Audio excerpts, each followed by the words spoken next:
ఆంధ్రప్రదేశ్లో రాజకీయాలు వెండితెరకెక్కాయి. మామూలుగా ఎన్నికలు సమీపిస్తున్నప్పుడు ఆయా పార్టీలు బహిరంగ సభలు పెట్టడం, ప్రజల్ని సమీకరించుకోవడం, ప్రజలకి తాము ఏం చేస్తారు, గెలిచే వాళ్ళు ఏం చేస్తారు, ఆల్రెడీ అధికారంలో ఉన్నవాళ్ళు మళ్ళీ అధికారంలోకి రావడం కోసం ప్రజల్ని ఎలా ఆకట్టుకుంటారు, ఇలాంటి అంశాలన్నిటితో ప్రజల్లోకి వెళ్ళడం అనేది కామన్‌గా చూస్తూ ఉంటాం. బట్ ఒక రకంగా ఫస్ట్ టైమ్ అనే చెప్పాలి.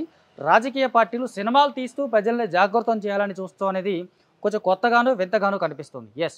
కొన్నాళ్ళ క్రితం సినిమాల్లో కొన్ని అక్కడక్కడ సన్నివేశాలు చిన్న చిన్న పొలిటికల్ డైలాగ్స్ ఉండడం అనేది కామన్‌గా చూసాం. ముఖ్యంగా బాలకృష్ణ, బోయపాటి కాంబినేషన్‌లో వచ్చినటువంటి సినిమాలో పొలిటికల్ డైలాగ్స్ కొన్ని ఉండేవి. అవి అప్పుడు అధికారంలో ఉన్నటువంటి జగన్ అధికారంలో ఉన్నప్పుడు గానీ, ప్రతిపక్షంలో ఉన్నప్పుడు గానీ అతనికి డైరెక్ట్‌గా తగిలేలాగానే ఆ డైలాగ్స్ కొన్ని ఉన్నాయి. అలాగే జగన్‌కి అనుకూలంగా ఉన్న వాళ్ళు సినిమాలు తీసినప్పుడు కూడా కొంత దానికి సంబంధించినటువంటి సెటైర్స్ కొన్ని పడ్డాయి. చాలా కాలం క్రితం 'కెమెరామెన్ గంగతో రాంబాబు' అనే సినిమాలో పవన్ కళ్యాణ్ హీరోగా నటించినటువంటి ఆ సినిమాలో చంద్రబాబు నాయుడు మీద ఇండైరెక్ట్‌గా కామెంట్స్ ఉన్నాయి. అలాగే అప్పుడు తెలంగాణ ఉద్యమం మీద కూడా కొన్ని కామెంట్స్ ఉన్నాయి. ఆ టైంలో చాలా ప్రజలు ఆవేశంగాను, ఆగ్రహాన్ని ప్రదర్శించారు. ఆ సినిమా మీద ప్రతాపాన్ని చూపించారు. అది వేరే విషయం. బట్ ఇప్పుడు 2024కి వచ్చేసరికి ఆంధ్రప్రదేశ్‌లో ఎలక్షన్స్ మరో 2, 3 నెలల్లో ఉన్న సందర్భంలో అటు వైసీపీ పార్టీ కానీ, ఇటు తెలుగుదేశం పార్టీ కానీ సినిమాలు తీస్తూ ప్రజల్ని జాగృతం చేయడం, సినిమాలు తీస్తూ అవతల పక్షం వారి యొక్క మైనస్‌లు ఎత్తి చూపడం అనేటువంటి ఒక కొత్త సంప్రదాయానికి, అది కూడా పూర్తి స్థాయిలో కొత్త సంప్రదాయానికి తెరతీశాయి. అలాగని నిజంగా పూర్తిగా కొత్తదేం కాదు. చాలా 3, 4 దశాబ్దాల క్రితం 'మండలాధీశుడు' అనే సినిమా ఎన్టీ రామారావు ప్రభుత్వానికి, ఆయన విధానాలకి వ్యతిరేకంగా వచ్చినప్పటికీ కూడా ఈ కాలంలో ఈ ట్రెండ్‌లో మనకి ఇది కొత్తగా కనిపిస్తున్నటువంటి విషయం. ముఖ్యంగా 'రామ్ గోపాల్ వర్మ వ్యూహం' అనే సినిమాతో పూర్తిగా తెలుగుదేశం పార్టీని, అటు జనసేనని, పవన్ కళ్యాణ్‌ని, చంద్రబాబు నాయుడిని, లోకేష్‌ని విలన్స్‌గా చూపిస్తూ, లేదా కమెడియన్స్‌గా చూపిస్తూ, డీగ్రేడ్ చేస్తూ చాలా డైలాగ్స్ ఉన్నటువంటి ఒక సినిమా ఆయన రూపొందించాడు. 'వ్యూహం' అనే ఆ సినిమా ట్రైలర్ చూసిన తర్వాత చాలా వరకు పాత్రలు కూడా ఈ ఒరిజినల్ క్యారెక్టర్స్ దగ్గరగా ఉన్నటువంటి గెటప్స్, ఆహార్యం, సంభాషణలు, ఈవెన్ వాయిస్ కూడా అలాగే మిమిక్రీ ఆర్టిస్ట్‌తో చేపించినటువంటి సందర్భంలో ఆ సినిమా ప్రస్తుతం రిలీజ్ కాకుండా కోర్టులో ఉంది. సెన్సార్ కూడా దానికి సెన్సార్ సర్టిఫికేట్ కూడా నిరాకరిస్తే ఆయన కోర్టుకు వెళ్ళాడు. కోర్టు కూడా ప్రస్తుతానికి ఆ సినిమాకి రిలీజ్ ఇవ్వకుండా ప్రస్తుతం హోల్డ్‌లో ఉంచినటువంటి సందర్భం చూస్తాను. నిజంగా ఒక సినిమా పరంగా చూసుకున్నా, రాజకీయంగా చూసుకున్నా, ఒక వ్యంగ్యాన్ని దాటినట్టుగా 'వ్యూహం' ట్రైలర్ చూసినప్పుడు కనిపించింది. అది సినిమాలో ఖచ్చితంగా రాజకీయాల్లో ప్రభావితం చూపించేలాగానే కొంతవరకు ఉందని విశ్లేషించిన వారు ఉన్నారు, విశ్లేషిస్తున్న వాళ్ళు కూడా ఉన్నారు.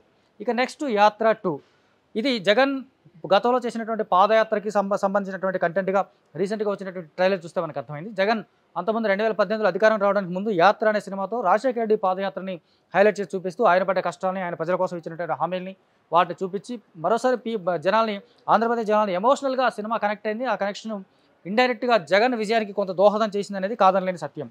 ఇప్పుడు అదే దర్శకుడు 'యాత్ర 2' అనే సినిమాకి శ్రీకారం చుట్టాడు. ఈ 'యాత్ర 2'లో ఇప్పుడు జగన్మోహన్ రెడ్డి చేసినటువంటి పాదయాత్ర, ఆయన మీద అప్పుడున్నటువంటి ఆయన ప్రతిపక్షంలో ఉన్నప్పుడు అధికార పార్టీ ఈయన మీద చేసినటువంటి దాష్టీకాలు, కేసులు, దాడులు వీటిని ఎదుర్కొని అతను ప్రజల్లోకి వెళ్ళడం, ఆ ప్రజలు అతనికి వచ్చినటువంటి రెస్పాన్స్ చూపించడం, ఆ తర్వాత ఇతను అధికారంలోకి రావడం అనే ఒక కాన్సెప్ట్ ఈ 'యాత్ర 2'లో కనిపిస్తుంది. ఇది మనకి ట్రైలర్‌లో కనపడింది. ఆ సినిమా 8వ తారీఖు రిలీజ్ కాబోతోంది.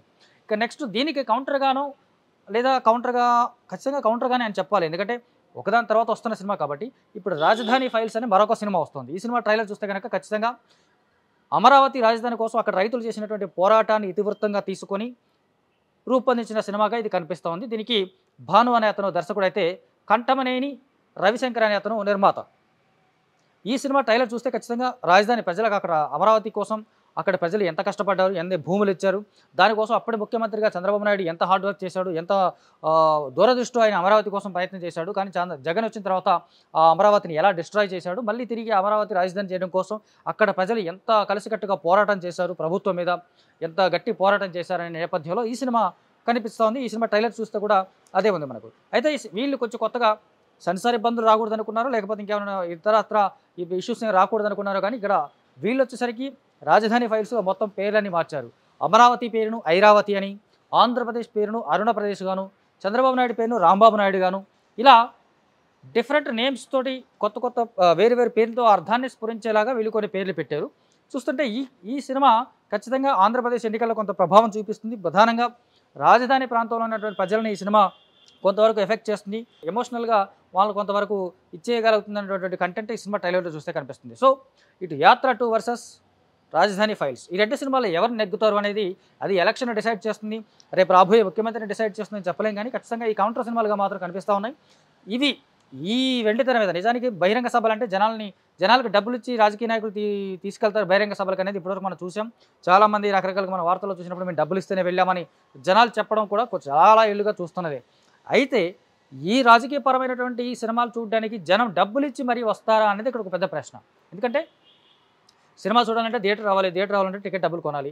ఆ టికెట్ డబ్బులు కొని మరి మన నాయకుడు ఏం చేశాడు, మన నాయకుడు ఏం చేయబోతున్నాడు, లేదా మన ప్రాంతం కోసం వీళ్ళు ఎంత కష్టపడ్డారు అనేది జనాలు చూస్తారనేది పెద్ద ప్రశ్న. సో దీనికి కూడా ఒక బహిరంగ సభకు జనాలు తీసుకెళ్ళినట్టుగా ఈ సినిమా థియేటర్లు కూడా జనాలు తీసుకెళ్తారా, లేకపోతే ఈ వెండితెర వేదికగా సిల్వర్ స్క్రీన్ మీదుగా వీళ్ళు రాజకీయ నాయకులు ఎన్నికలు దండుకునే ప్రయత్నం చేస్తారా, నిజంగా ఈ సినిమాల వల్ల ఎన్నికల్లో లాభం జరుగుతుందా, ఓట్లు పడతాయా అని ఇలాంటి అనేక ప్రశ్నలు మన ముందు ఉన్నప్పటికీ కూడా ప్రస్తుతం ఎన్నికలు మాత్రం ఆంధ్రప్రదేశ్ రాజకీయాలు మాత్రం ఇలా వెండితెరకెక్కి సిల్వర్ స్క్రీన్ మీదుగా నువ్వా నేను అన్నట్టుగా పోటాపోటీగా సాగిపోతూ ఉన్నాయి. మరి ఈ రెండు సినిమాలో అంటే మనకు రెగ్యులర్ కమర్షియల్ సినిమా భాషలో చూసుకుంటే ఈ రెండు సినిమాల్లో కమర్షియల్గా ఏది పెద్ద హిట్ అవుతుంది, ఏది తక్కువ హిట్ అవుతుంది, ఏ సినిమాకి ఎక్కువ థియేటర్స్ వస్తాయి, ఏ సినిమాకి తక్కువ థియేటర్స్ వస్తాయి అనేది కూడా కొంతవరకు ఆంధ్రప్రదేశ్ వరకు మనం ఊహించగలం. కాకపోతే యాత్ర 2 అనే సినిమా ఆబ్వియస్గా జగన్ అధికారంలో ఉన్నాడు కాబట్టి ఆయన థియేటర్లు ఎక్కువ దొరుకుతాయి. అటు తెలంగాణలో పెద్దగా పట్టించుకునే వాళ్ళు ఉంటారు. ఇటు రాజధాని ఫైల్స్ కూడా తెలంగాణకు సంబంధం లేని సినిమా కాబట్టి నైజాం ఏరియాలో ఆ రెండు సినిమాలకు సంబంధించి కమర్షియల్గా వచ్చేటువంటి పెద్ద ఉపయోగం ఉండదు.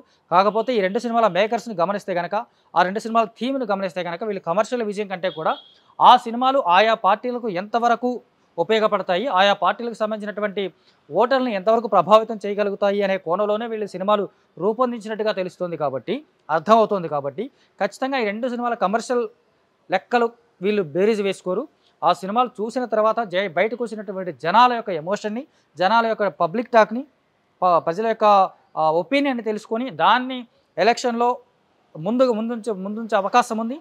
దాన్ని అంటే ఈ ప్రజలు ఇలాగ మాట్లాడుకుంటున్నారు, మా సినిమా చూసిన తర్వాత ప్రజలు ఇలాగ ఫీల్ అయ్యారు, ఇదే కోరుకుంటున్నారు జనం కూడా, ఈ ఆంధ్రప్రదేశ్ జనం కూడా ఇదే కోరుకుంటున్నారు అని చెప్పేసి ఒక ఓటర్ని ఎమోషనల్గా బ్లాక్మెయిల్ అనలేం కానీ కొంచెం ఎమోషనల్గా వాళ్ళని ఉద్రేకపరిచే అవకాశాలు మాత్రం ఖచ్చితంగా ఉంటాయి. అయితే రాజధాని ఫైల్స్కి సంబంధించినటువంటి కొన్ని డైలాగులు మాత్రం సినిమాగా చూస్తే ఆలోచనాత్మకంగా ఉన్నాయి.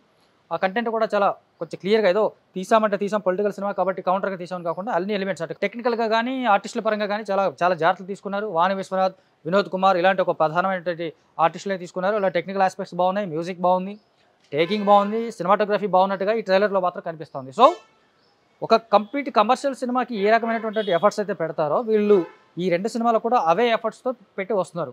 మరి ఎఫర్ట్స్ ఎలక్షన్స్లో ఎలాంటి రిజల్ట్స్ ఇస్తాయనేది చూద్దాం.